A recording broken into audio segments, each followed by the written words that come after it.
Queridos, essa semana eu tive conversando com o nosso contador, o contador da nossa igreja, e na conversa que nós tivemos, ele me disse assim: pastor, eu creio que esse tormento, essa fase que nós estamos vivendo, ela deve cessar até o final do ano. Eu creio que ali será o ponto final de tudo isso. Eu disse para ele assim: eu também creio, meu querido irmão. Ele é crente, de uma outra denominação. Eu disse: eu também creio, meu querido amado irmão. Por que eu creio nisso? Eu disse para ele: porque nunca se fez tanta oração em todas as partes do mundo como hoje. Existe reunião de oração todo horário, irmão. Tem igrejas que estão orando 24 horas, sem cessar. Se você quer uma oração de manhã, tem. Se você quer oração à tarde, tem. Se você quer oração à noite, tem. Se você quer oração de madrugada, tem. Nunca se orou tanto por um problema como tem se orado nos dias de hoje, eu disse ele. Alguma coisa eu tenho certeza que vai acontecer. Alguma coisa Deus vai fazer. E eu acredito, irmãos, que aqueles que não estão orando estão rezando, porque você sabe que algumas religiões não praticam oração, mas praticam reza. E os que não estão rezando devem estar invocando as suas entidades de uma outra forma. E eu tô até convencido que até os ateus, eu acho que estão buscando alguma divindade em algum lugar nesse momento de tamanha dificuldade e tormenta que se espalhou pelo mundo afora. Mas uma coisa nós temos que, em meio a essa situação e questão, irmãos, sobre oração, é o seguinte: será que Deus está recebendo todas essas orações? Será que Deus está se agradando das orações, sejam elas individuais, particulares e coletivas de concordância? Será que é simplesmente eu me colocar numa postura de oração e isso basta? Deus tem a obrigação de ouvir e fazer alguma coisa. Por que eu estou falando isso, irmãos? Porque o texto que nós lemos aqui nos ensina que não é bem assim. Nos ensina que existe dois homens, e essa parábola é contada pelo próprio Senhor Jesus, dois homens que estão indo para o templo, e o texto diz com propósito. A intenção do coração deles é orar, diz o texto. E não é orar em qualquer lugar, é orar no templo. E entendo os irmãos que para o judeu o templo era o lugar mais sagrado, mais santo, mais reverenciado. E diz o texto que eles estão indo, ou os dois estão no templo. E aí Jesus começa então a falar um pouco, contar o que é que está acontecendo dentro do templo. Só que ele nos diz uma coisa: que Deus aceita uma oração, que Deus aprova uma oração, que Deus recebe uma oração, que Deus responde a uma oração, mas rejeita a outra. Que um sai do templo transformado e o outro sai do mesmo modo do que entrou. Então o que Jesus está nos ensinando aqui, que não é simplesmente orar. A oração é algo simples, mas precisa seguir algumas normas, irmãos. Precisa seguir alguns princípios. Porque aquilo que poderia se tornar bênção, pode se tornar uma maldição. Aquilo que eu pensei que ia virar benefício, pode se transformar em juízo. O próprio apóstolo Paulo orienta isso sobre Santa Ceia. Diz que quem come e bebe sem discernir o corpo e o sangue, come e bebe para sua própria condenação. Então, aquilo que é uma bênção pode se tornar algo para juízo. Então é o que Jesus está ensinando aqui, irmãos, mostrando aqui nesse texto, abrindo o nosso entendimento com relação a isso. E Jesus pega dois personagens, irmãos, de uma distância muito grande. Jesus vai de um extremo ao outro. Semana passada nós falamos um pouco, ou deu para os irmãos entender o que era o publicano e de onde ele saiu. Era odiado pela nação, pelos judeus. A palavra que, se você procurar no latim, se traduz como os cães públicos. Era assim que eles diziam: ó, lá está vindo um cão público que vai nos roubar. Então eu acho que não precisa eu fazer aqui mais uma exposição sobre o publicano. Mas Jesus nos mostra o fariseu. O fariseu. Que nos dias de hoje, irmãos, a palavra fariseu, ela torna aos nossos ouvidos algo ruim, ofensivo, que fazer com que alguém fique bravo com você, chama ela de fariseu, porque é o símbolo da hipocrisia, é o símbolo da falsidade, é um símbolo de mau caráter. E Jesus então pega esse personagem, esse homem que representa uma classe no povo de Israel, para falar um pouco sobre ele. Mas, irmãos, nós temos que tomar muito cuidado para achar que sempre foi assim. Esse é um problema que nós caímos, muito grave. Porque o fariseu, irmãos, se tornou isso.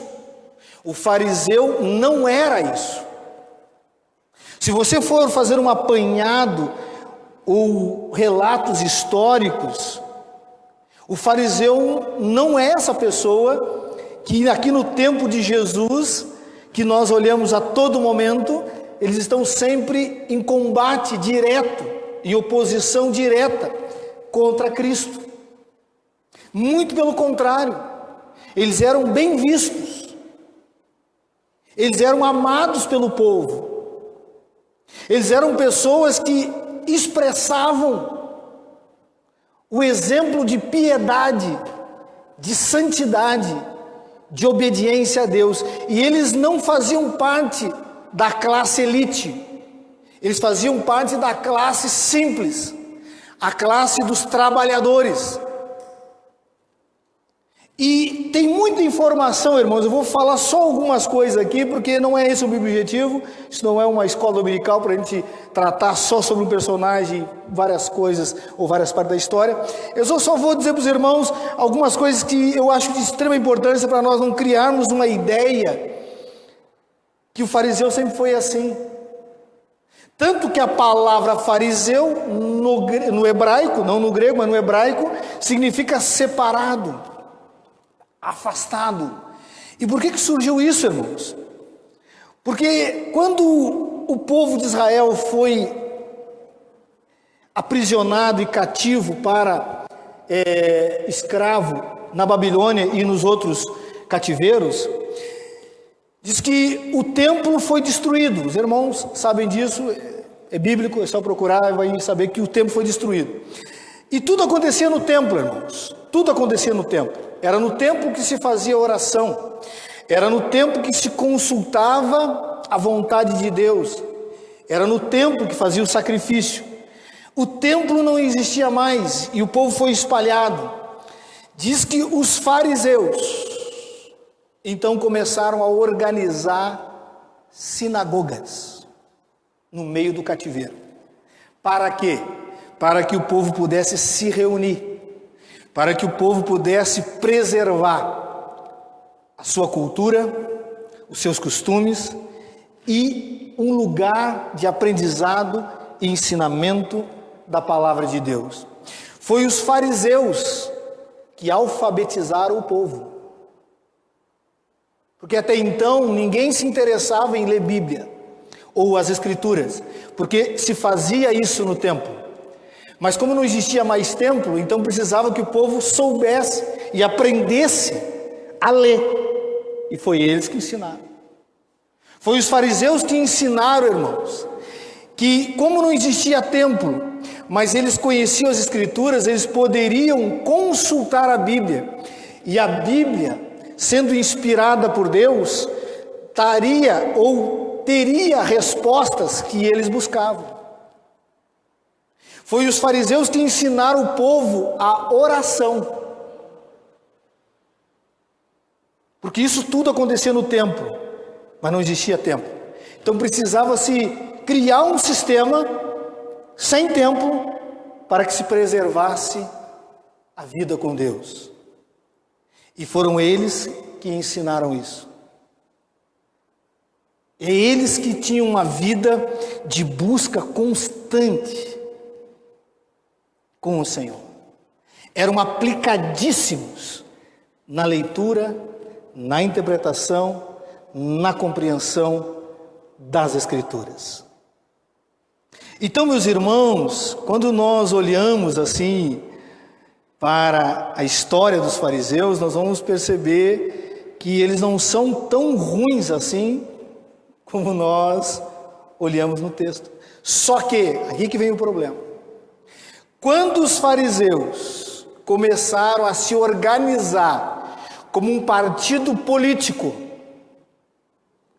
como um grupo e uma seita religiosa, para querer dominar as áreas sociais do povo, começou o problema. Quando eles começaram a se envolver com aquilo que as Escrituras ou o próprio Deus não tinha interesse, não mandou o povo se envolver, os fariseus começam a se corromper. Para você tentar entender, irmãos, eles eram tão fiéis a Deus que muitos deles foram mortos.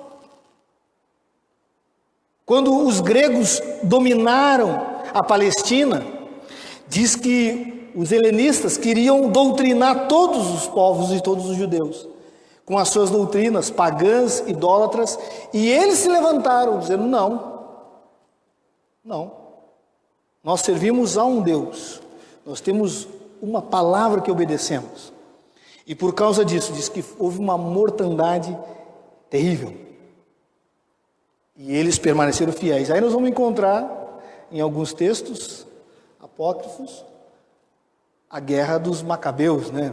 Eles estão lá resistindo, querendo liberdade, resistindo à doutrina helenista. Mas por que eu estou falando isso, irmãos? Então, quando chega esse período da história, eles já não são mais aqueles mesmos homens.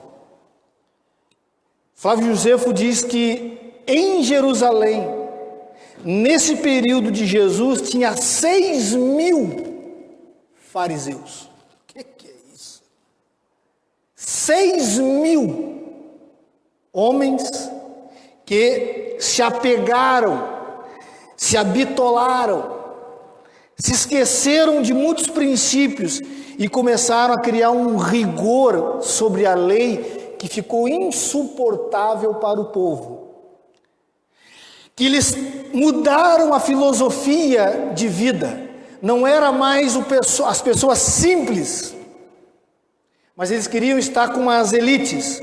Não era mais a busca por santidade, mas era a busca pela aparência.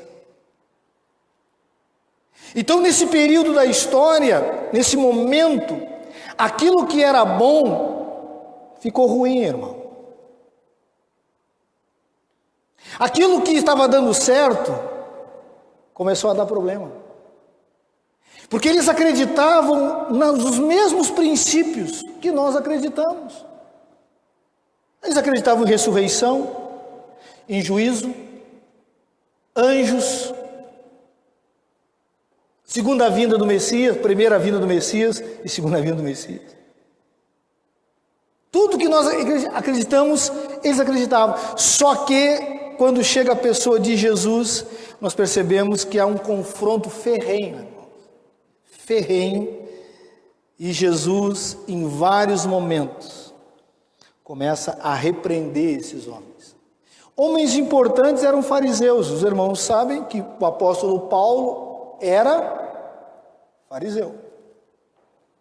É interessante que depois da conversão dele, ele não diz eu fui, ele diz eu sou. E pai de fariseu, e filho de fariseu. Vários homens da história que marcaram a história de Israel eram fariseus. Agora, no bom sentido, na maneira correta. E aqui nesse texto, queridos, nós vamos encontrar então algumas lições do Senhor Jesus, alerta para todos nós, para não cairmos nesse perigo, irmãos, que todos nós podemos cair. Jesus está tratando aqui sobre uma questão que era espiritual e se transformou numa simples ou pior, algo doentio e religioso. E é aqui que nós temos que aprender, porque todos nós podemos cair nessa armadilha, irmãos. Não sei se você sabe disso, os fariseus acreditavam também na predestinação. Isso para nós presbiterianos é até estranho, sabia? Eles acreditavam na predestinação, que Deus age na história da pessoa, que Deus realiza, que Deus planeja, não dos mesmos moldes que nós, do jeito deles, mas eles acreditavam nessa doutrina também. Então, o que nós podemos então extrair daqui, irmãos? Eu quero então pegar 3 princípios que Jesus vai ensinar para nós nesse texto, princípios de oração que agradam a Deus. O que Jesus está dizendo aqui é que uma oração foi rejeitada e outra oração e a outra foi aceita. E ele está ensinando para nós alguns princípios. Então você já pode, em tese, saber se a sua oração está sendo recebida por Deus ou ela já está sendo rejeitada. Porque nós temos uma mentalidade, a Deus ouviu a minha oração. Irmãos, Deus escuta, Deus não é surdo. Deus é uma pessoa. Ele escuta a oração de todo mundo, até as orações que ofendem ele escuta. Tu não tem que se atentar se Deus escuta, tem que se atentar se Deus vai agir, se Deus vai atender, se Deus vai responder. Porque o texto que nosso irmão leu aqui, Deus está dizendo para o povo de Israel, eu não sou surdo, não precisa repetir que eu não sou surdo. A minha mão não está encolhida, não está faltando poder. Mas tem alguns problemas entre vocês que está atrapalhando. Você está entendendo? Então, e povo de Deus. E aqui nada mais é, nada menos é que povo de Deus também, irmão. Jesus não está pegando 2 personagens estranhos. Pessoas conhecidas no tempo dele e no povo de Israel, no povo judeu. Então, 3 princípios aqui, irmãos, nós vamos trabalhar nesses princípios de oração que agrada a Deus. A primeira situação, o primeiro princípio é coração sincero, irmãos. Isso aqui é algo interessante. O texto começa assim, olha só. Propôs também esta parábola a alguns que confiavam em si mesmo e por se considerarem justos e desprezavam os outros. 2 homens subiram ao templo com o propósito de orar, um fariseu e o outro publicano. O fariseu, posto em pé, orava de si para si mesmo. Presta atenção aqui no texto, irmãos. Essa oração ou essas orações não estão acontecendo de maneira audível. Elas não estão sendo verbalizadas. Elas estão acontecendo no íntimo. É isso que o texto está dizendo, que ele está orando de si para si mesmo. Só que o fariseu não está orando para Deus. Ele está fazendo a oração da selfie, né? Essa é o bem atual hoje, né, irmão? Vamos fazer uma selfie. O que é uma selfie? Tirar uma foto de você mesmo, né? Ele está fazendo uma oração para ele mesmo. E ele começa a falar, irmãos. E aqui é o ponto que nós temos que entender. A oração íntima sua é a oração quem você é. Quem você realmente é. E ele mostra que a aparência dele não condiz com o coração dele. Porque aparentemente ele era visto como alguém santo, alguém piedoso, alguém exemplo de um homem que busca a Deus, mas no íntimo mostra o contrário, que ele é uma pessoa que auto se vangloriava, auto achava-se, o coração dele estava totalmente corrompido.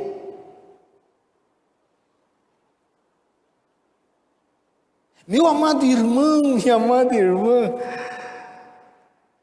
entenda você, entenda eu. Eu gosto de uma frase que o cantor muito conhecido aqui em Porto Alegre, Asaf Borba, disse uma frase que eu nunca me esqueci, eu sempre relembro quando fala sobre música, sobre louvor e sobre oração. Asaf Borba, que é um cantor conhecido internacionalmente, ele diz que Deus não escuta louvores. Deus não escuta música. Deus escuta corações.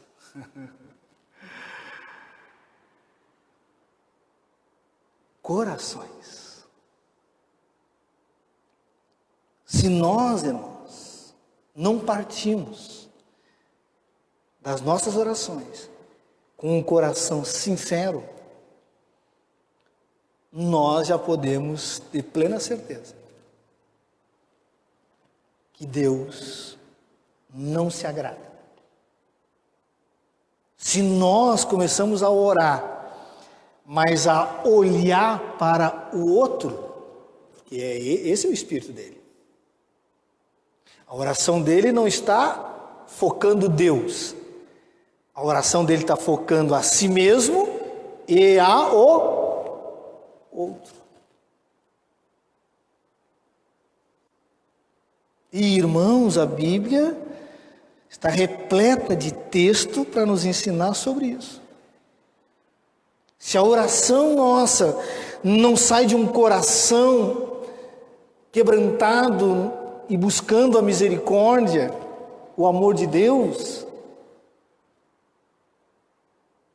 nós estamos perdidos. Nós nos transformamos em religiosos.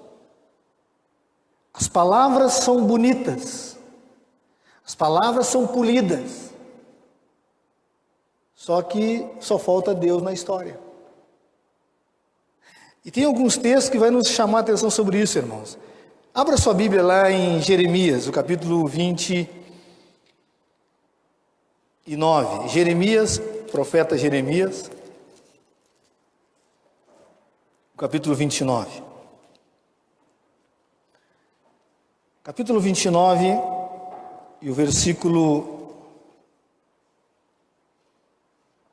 12 e 13.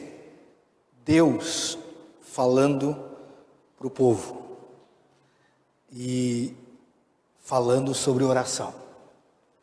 Olha o que diz o texto. Jeremias 29, 12 e 13 diz assim: então me invocareis, passareis a orar a mim, e eu vos ouvirei. Ó, está dizendo aqui o princípio já. Buscar-me-eis e me achareis, quando me buscardes de todo o vosso coração. E serei achado de vós, diz o Senhor. Olha que ele responde: e farei mudar a vossa. Ó, quando a oração sai de coração, irmão, sincero, quando a oração foca realmente Deus, com um coração apegado a Ele, diz que é assim que Ele quer e assim Ele escuta, mas não só escuta, Ele responde. Então, primeira coisa, querido, muito cuidado, para você não fazer orações só da boca, mas não sai nada do coração. Jesus disse isso, né? Este povo me honra com os lábios, mas os vossos corações estão longe. Ele sabe, irmão. Ele sabe, irmão. Ele sabe. Se tu olhar o texto, irmãos, que oração mais estranha, mais fraca, é essa oração do publicano. Esse homem não fala nada. Esse homem não esboça nada. Mas o coração dele falava tudo. Porque Deus não se alimenta só de palavras ou de palavras. Coração, irmão. Coração. E nós sabemos, eu sei. Não é porque o pastor, quando o pastor ora, é oração forte. Tem oração que é fraquíssima, uma oração que não sai do íntimo, das entranhas, não sai do coração. E você sabe quando é assim, que você está orando somente por obrigação.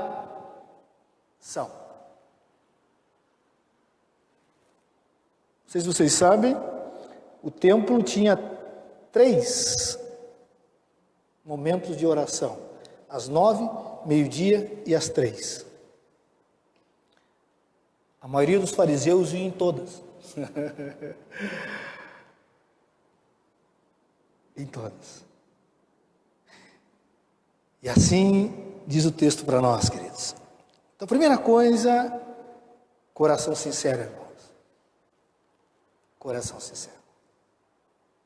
Não tente enrolar Deus, que conhece todas as coisas.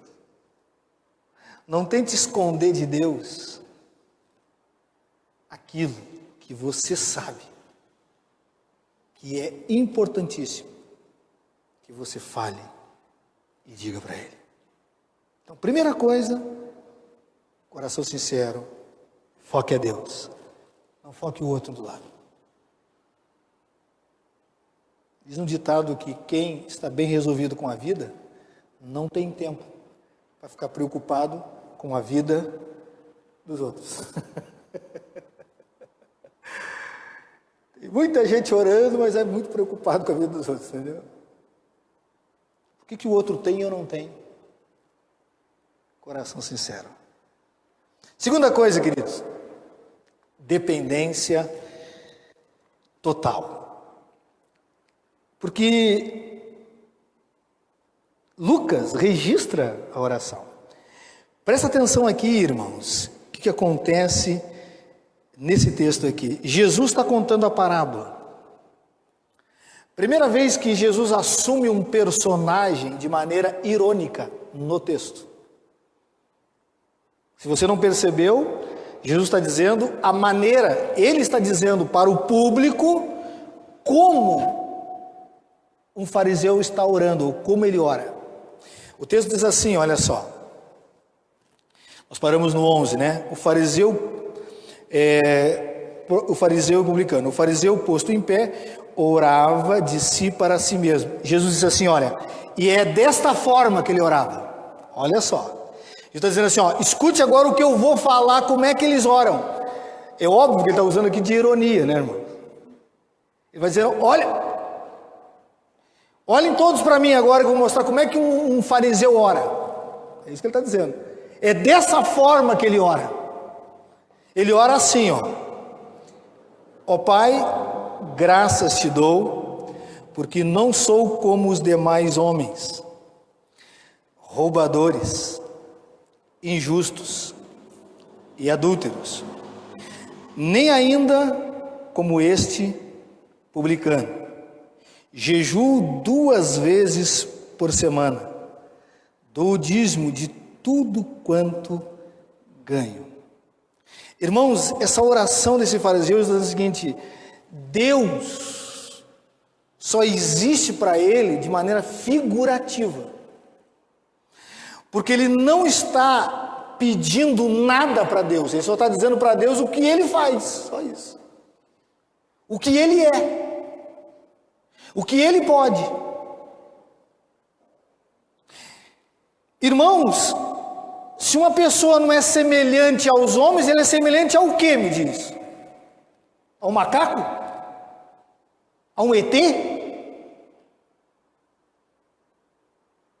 Todos nós somos semelhantes, irmãos. Todos nós somos seres humanos.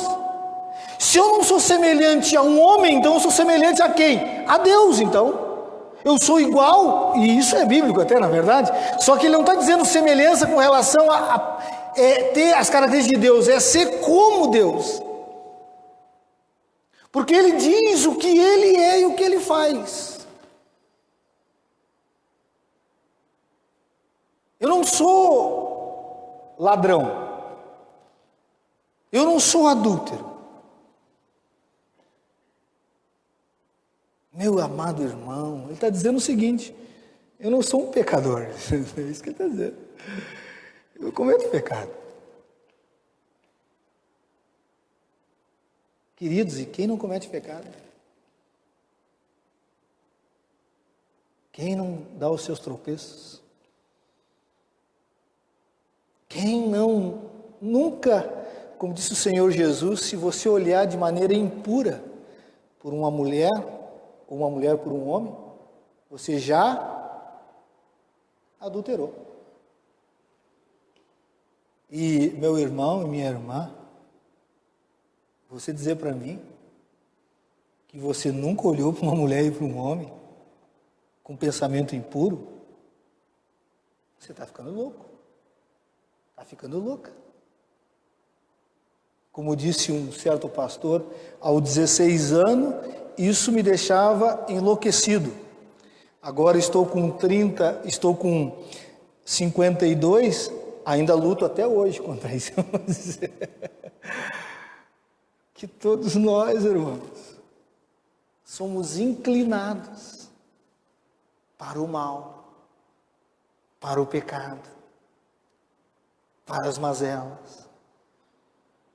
Esse fariseu está dizendo que ele não depende mais de Deus, não depende da graça, não depende da misericórdia. E ele vai mais além, ele diz assim, aí é que vem o problema, e nem como esse, e nem como esse publicano aí, esse traste, essa péssima pessoa, essa desgraça. Eu estou num nível maior ou mais alto. Eu sou santo. Sou melhor. Eu sou um escolhido, separado e tenho direitos. Tenho direitos. E estou dizendo para o Senhor, por que eu tenho esses direitos? Diz o texto que ele fala o tempo que ele precisa dizer para Deus, irmão, se você jejua ou não jejua. Não sei se vocês sabem, mas na lei judaica era determinado que se fizesse um jejum por ano. Um jejum por ano. O fariseu fazia 2 jejuns, ou por semana jejuava 2 vezes. Precisa dizer isso para Deus? Precisa falar para Deus que ele é mais espiritual? Nem Jesus jejuava 2 vezes por semana. Jesus disse, vocês devem jejuar quando a coisa fica feia, quando A castra é... Os demônios estão lutando uma batalha ferrenha. Mas ele não diz, olha, vocês usem essa prática rigorosa. Não, irmãos. E eu não estou dizendo também, queridos, que não deva fazer. Não estou dizendo isso. O que é pecado quem faça. Não é isso. O problema é quando nós achamos que o poder está no jejum. Presta atenção, irmão. Se o poder estava no jejum, ninguém mais fazia dieta, né? Só fazia jejum, né? Para que academia? O jejum, que o poder está no jejum. O poder, irmãos, o jejum nos diz que eu não consigo, que eu não tenho capacidade, que eu sou um fraco, que eu sou um dependente, que eu sou alguém que não tenho forças na carne, nas minhas habilidades de conseguir aquilo. E por isso que eu peço a Deus, Deus usa essa imundícia, age através de mim, para que isso aconteça. É o contrário do que ele está dizendo. É o contrário. E ele vai mais além, ele diz: e dou o dízimo de tudo o que ganho. Vocês, irmãos, sabem, o fariseu dava dízimo até da erva daninha. Sabe o que é isso, irmão? Até o dízimo daquilo que ele comprava. Ele dava. Tudo. Até aquilo que a lei não exigia. Ele dava. Aqui está um erro teológico, irmãos. Que esse fariseu está equivocado e Jesus usa essas palavras para nos ensinar. Ninguém dá dízimo para Deus, irmão. Ninguém dá oferta para Deus. Quem ensina isso está fora do que a Bíblia ensina. O que a Bíblia diz é que nós devolvemos o que Deus nos dá. É o contrário. Quem nos dá é Deus. E nós devolvemos. Ele está fazendo o contrário. Ele diz, olha, eu estou dando do que é meu para ti. E é o contrário. Deus nos dá e nós o devolvemos. Como símbolo de gratidão, como símbolo de dependência. Ele está fazendo, irmãos, aquilo que muitos caem nessa armadilha. É por isso que Paulo diz, olha, se você não der com alegria, se é com tristeza, então não dê. Não faça isso. Ou não devolva, ou não contribua. Irmãos, nós temos que tomar cuidado para não cair nesse perigo, irmãos. Isso é um perigo terrível. Porque aí nós caímos numa armadilha, porque eu estou sendo assim, eu tenho direitos. Eu tenho direitos. Senhor, eu sou fiel à tua casa, por que o outro comprou um carro zero e eu não tenho?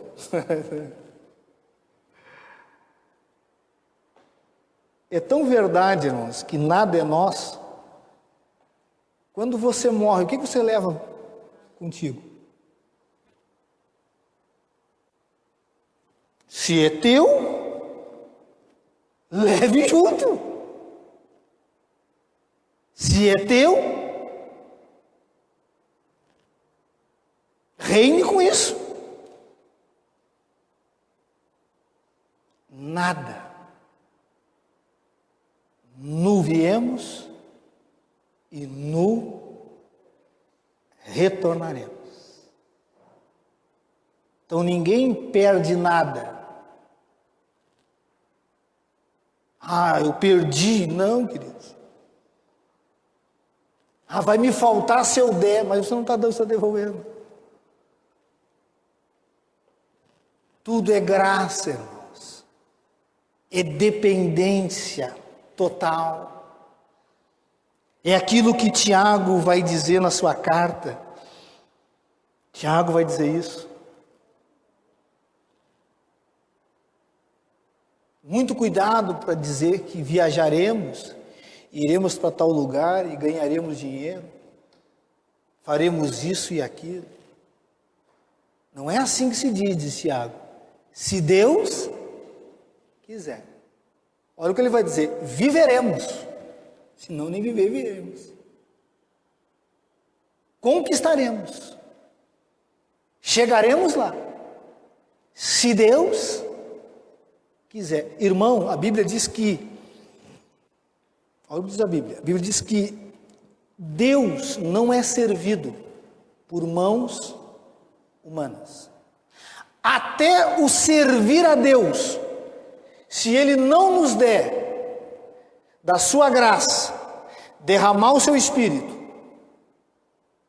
Ele não quer que o servimos. Por isso que Paulo diz que na carne ninguém consegue agradar a Deus. Se tu procurar o texto, lá em Romanos 8:8, está falando do Espírito Santo. Então Deus só recebe de nós daquilo que Ele nos deu. Verdadeiros adoradores, é esse que o Pai procura, que o adoram. Ué, e queria a carne. Queria a carne. Irmãos, tudo é de Deus. Então, muito cuidado para nós não entrarmos numa ideia, irmãos. Agora, com esse período de coronavírus, eu tenho que tomar cuidado para não perder a minha vida. Mas quem disse que a vida é tua? Que foi emprestada só. Quem disse isso, que é sua vida? Jesus disse que quem quiser ganhar a sua vida, perder, lá. Toma cuidado, não estou dizendo que não tenha que acontecer a prevenção, não estou dizendo que você tem que ser imprudente, não estou dizendo isso. Estou dizendo que não crie esse espírito de fariseu, achando que você tem alguma coisa, que você é alguma coisa, que você pode alguma coisa. Não caia nesse espírito, meu irmão e minha irmã, principalmente na oração. Tudo é dele. Tudo é dele. Paulo diz o presente, o futuro. Tudo é dele. Total dependência, irmãos. Total dependência. Guarde isso no coração. Vai para a oração, sabe que você vai se conectar com alguém que você depende de tudo dele. Até para orar você depende dele. Diz que o Espírito Santo intercede por nós com gemidos. Ué, mas quem ora sou eu, por que ele geme? Porque a oração é tão ruim, tão carnal às vezes, tão distante, que o Espírito precisa gemer para tentar filtrar alguma coisa que presta, para Deus não mandar fogo e consumir. Diz, não, vou ter... Tudo, irmãos, depende. É total dependência. Entenda você. Entenda você. E para encerrar, queridos, consciência de quem nós somos. Esse fariseu perdeu a consciência de quem ele é, enquanto o publicano tinha plena consciência de quem ele é. Irmãos, o fariseu estava dizendo o seguinte: eu sou melhor do que todos os seres humanos pecadores. Enquanto que o publicano está dizendo o contrário: eu sou o pior de todos os pecadores. E é interessante que Jesus quer dar essa lição, porque o texto diz para nós que ele conta essa parábola porque tinha pessoas, alguns que confiavam em si mesmo. E ele termina a parábola dizendo que todo aquele que se humilha e todo aquele que se exalta, irmão, não perde a consciência de quem você é, querido.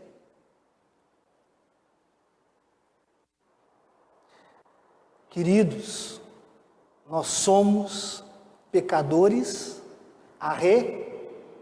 mas não deixamos de ser pecadores. O que nos difere dos demais é que eles são pecadores rebeldes. Eles acreditam que eles estão fazendo algo de bom, mas nós que temos a iluminação sabemos que é de mal. Mas nós também éramos iguais a eles, não tínhamos nada de diferente. Então é muito cuidado para você não começar ou cair nessa armadilha do fariseu. Não, eu sou diferenciado. Querido, presta atenção.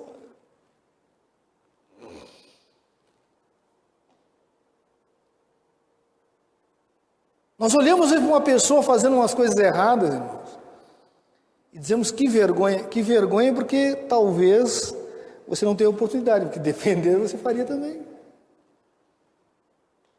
Porque você não é salvo porque você faz certo, você é salvo porque a graça de Deus, através de Cristo, está sobre você, porque você é mau também. Você tem vontade, sim, de apertar e esgoelar o seu filho quando ele incomoda. Diz, mas rapaz, que vontade de pegar e matar. Está entendendo? Porque que coisa terrível esse menino aí ou essa menina, entendeu? Você não faz isso porque Deus, a misericórdia, a bondade de Deus te assegura. Então, muito cuidado, meu amado irmão e amada irmã, e você que está me ouvindo, através desse vídeo, para não achar ou perder a consciência de quem você é. Paulo diz que aquele que começou a boa obra em vós, há de terminá-la. É ele que vai terminar até o dia final, não é você, não sou eu. E esse homem perde-se totalmente. Perde-se totalmente. E ele não se enxerga mais como um pecador. Ou pior ainda, ele consegue ver que o pecado dele é santo. E aí é pior, né? Que a mentira dele não causa tanto estrago. É o pecadinho branco, né? É o pecado branco, ele não é mais negro, ele não é mais assustador. É tipo assim, eu posso fazer porque Deus entende. Mas o texto diz que isso não é verdade.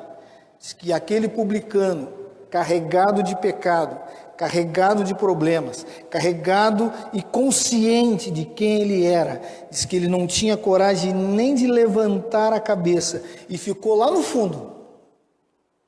Não se achava digno de ir para frente. E ele não tinha coragem de levantar a cabeça e só batia no peito. Tem misericórdia de mim, Senhor. Ser propício a mim, porque eu sou um pecador. E aprenda uma coisa aqui, meu amado irmão e minha amada irmã. Está tratando de duas pessoas que estão dentro do templo. Nós caímos numa armadilha, às vezes, religiosa, irmão. Muito cuidado com isso. Conhecer a Cristo não é o final da caminhada. É o começo de uma caminhada. Conheci a Cristo, está tudo resolvido. É o começo de uma caminhada. Você estava morto, seus delitos e pecados. Agora você está vivo. Então, seu nascimento aconteceu agora.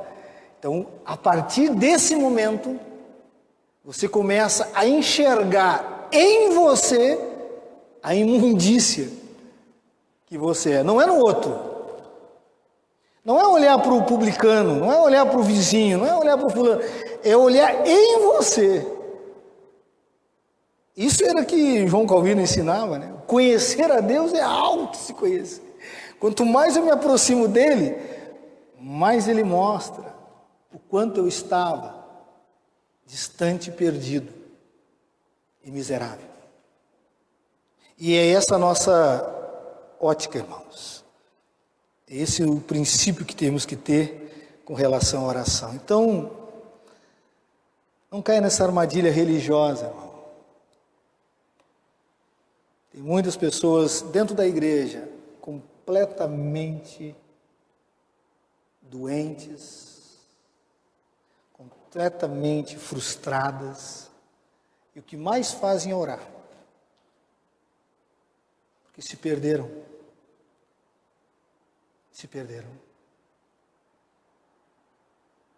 Ninguém chegará, irmãos, ao céu. Ninguém terminará a carreira se não for exclusivamente graça e misericórdia de Deus.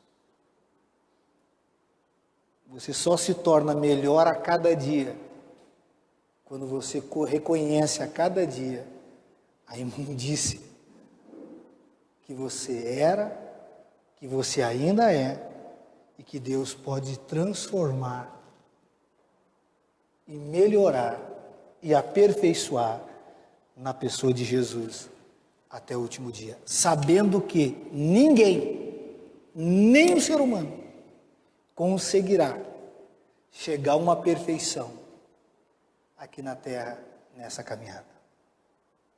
Ninguém. Nos é emprestado a justiça, a santidade, o caráter de Cristo. É nele que nós somos alguma coisa.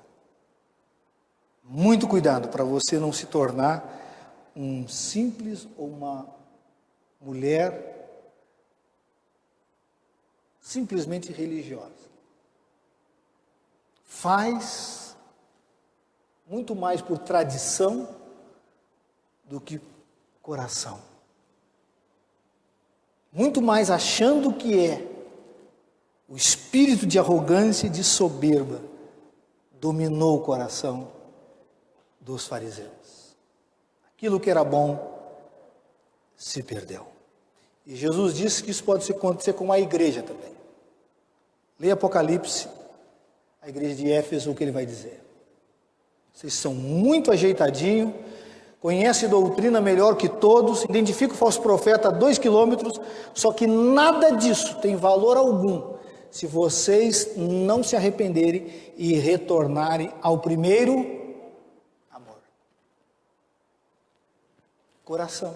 É isso que ele está dizendo. Tudo isso tem validade. E pelo jeito a igreja de Éfeso não levou a sério. Procura agora na história onde está a igreja de Éfeso. Nenhuma do Apocalipse existe hoje. Então, meu amado irmão, minha amada irmã, devemos buscar e orar a Deus. Devemos pedir ao Senhor, sim. Devemos pedir, porque nós somos dependentes. Oração nada mais é e nada menos é que pedir. Traduza a palavra é pedir.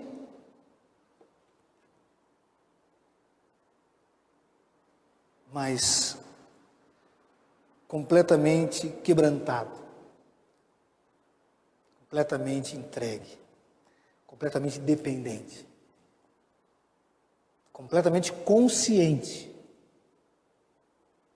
Irmão, se Deus não estiver com a mão sobre nós, nos guardando, nos cuidando, não existe João, não existe família de João, não existe a minha esposa Solete, Ana Cristina, não existe. Não existe Danilo, não existe Virgínia, não existe William, não existe. Não existe. O que mantém o equilíbrio e as coisas é porque a mão misericordiosa de Deus está sobre nós. Se isso não fosse verdade, então o pastor não se separaria, se divorciaria, e tem aí de balde acontecendo. Se isso não fosse verdade, pessoas que nós amamos não se perderiam como se perdem. Entenda, nunca perda a consciência de quem você é, de quem nós somos. Isso é muito importante, irmão. Graças a Deus, como diz o apóstolo Paulo, maldito homem que sou. O bem que eu prefiro, que eu quero, esse eu não faço. Mas o mal que eu detesto, que eu abomino, esse faço. Sou maldito. Falando já transformado. falando já e se escreve na carta. Aí ele vai dar a resposta: graças a Deus por Jesus Cristo. Graças a Deus por Jesus Cristo. O que seria de mim, o que seria de nós, se não fosse o Senhor Jesus? Somos eternamente dependentes. Tudo é graça, irmãos. O louvor que está aqui e canta e toca é uma graça, um privilégio de Deus. Os irmãos que estão no templo aqui conseguiram chegar, apesar do dia difícil hoje, é graça de Deus. Eu que estou aqui, os presbíteros, é graça de Deus. Às vezes nós estamos reclamando, né? Estou trabalhando demais. Se Deus tirar isso de você, tirar isso de nós, você se torna um inútil. Se torna alguém irrelevante. Não tem relevância nenhuma. Nós temos que ser gratos, irmãos. Gratos. Gratos, Senhor. Não era ninguém. Os fariseus não eram nada. Se tornaram grandes, mas se perderam. E hoje, o que é o símbolo do fariseu? É isso. Hipocrisia. Falsidade. É uma ofensa hoje. Fala o nome fariseu. Mas nós, irmãos, podemos aprender com tudo isso. E sermos bênção. Instrumentos na mão de Deus. Ore. Se você puder orar como orava Daniel 3 vezes por dia, ore. Ore. Mas nunca perca esses princípios. Nunca perca esses princípios. Não é o tanto que nós falamos, mas é o coração que colocamos na oração. Amém, meus irmãos? Vamos ficar de pé, queridos, em nome de Jesus. Vamos orar ao nosso Deus, pedir a graça do Senhor, a misericórdia. Vamos fechar os nossos olhos, irmãos. Se você tem algum pedido, entenda que a oração tem esse poder de ir aonde você não pode estar. Se é a família, orar pelo nosso irmão Guga, que está hospitalizado, né? Amém. Orar pelos irmãos, os parentes dos irmãos aqui. Mas feche os seus olhos e vamos orar ao nosso Deus. Vamos pedir a graça e a misericórdia do Senhor. Pai querido, Pai santo, não há honra maior, não há privilégio maior de nós orarmos a Ti, Senhor. Não há nada, Senhor, tão precioso, sabendo quem nós somos. E a Tua palavra diz que o Senhor quer esses momentos de oração. O próprio Senhor Jesus disse que a minha casa será chamada casa de oração para todas as nações. Deus, foi o Senhor Jesus mesmo que ensinou que devemos ir para o nosso quarto, lá em segredo, em secreto, orarmos ao Pai Celestial. O evangelista Lucas foi o que mais falou sobre a vida de oração do Senhor Jesus, nos mostrando, nos orientando, nos ensinando sobre essa prática que alimenta a nossa alma, o nosso espírito, o nosso físico, o nosso intelecto. Deus, em nome de Jesus, estamos aqui nesta igreja, nesse culto, e falamos sobre alguns princípios. Sabemos que existem outros, mas se nós começarmos a praticar esses 3 princípios, certamente o Senhor vai nos responder. Ó Deus, cria em nós, ó Deus, um coração quebrantado, humilde, sincero diante de Ti. Cria em mim, ó Deus, como diz o salmista Davi. Cria em nós, ó Deus. Ó Pai, que nós não venhamos perder nunca essa total dependência. O abrir os olhos, o fechar os olhos, o levantar da cama, o caminhar, o respirar, o conquistar, o realizar, como diz o apóstolo Paulo, tudo é segundo a Tua vontade, Senhor. Ó Deus, que nós possamos, quando nos dobrarmos aos Teus pés, nos lançarmos em oração, entendermos, ó Deus, que naquele momento o Senhor pode querer nos levar para junto de Ti, como aconteceu com Enoque.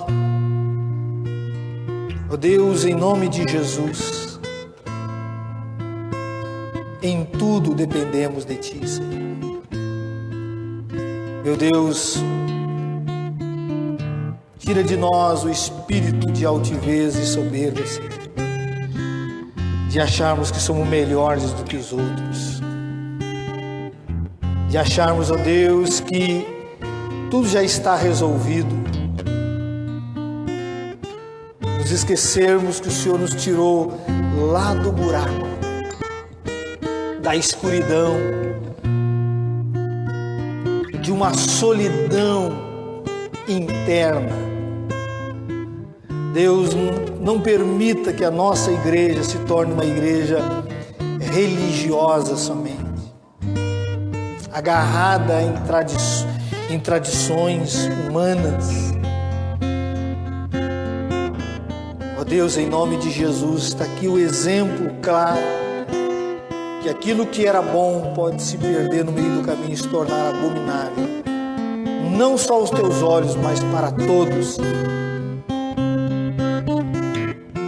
Em nome de Jesus, em nome do Senhor Jesus.